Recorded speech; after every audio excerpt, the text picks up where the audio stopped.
think one of the most common things we see is our voters who watch the national news or get their information at the national level.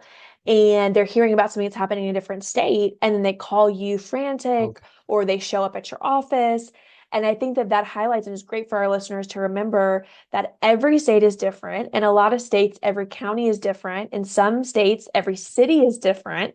And so when you're watching national news and they're talking about elections, or if you see something on Facebook that's not from your local election office or your local news, it's always a great idea, check out your local official election official's website, like you said, your great website, their social media, give them a call, make sure that that is true for your jurisdiction and is not just something, because like you said, I mean, we have open primaries versus closed primaries. There's so many things that are different.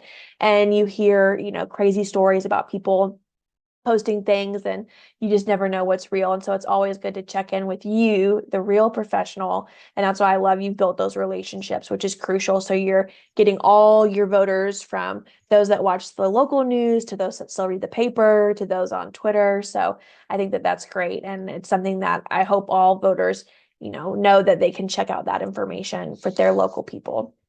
That's true, and you really nailed it when you talk about listening to the national news or sometimes even the local news. It can vary from county to county because Yeah. just like just because you heard that, the neighboring county may be open from because I mean we have this struggle right now. My neighboring county, they're open from eight to five for advanced voting. We're open 8:30 to 6, and so Mm. if you only hear a part of it, then you may miss. You need to make sure that you verify your particular county and don't just assume that what's good for one county is the same for another county.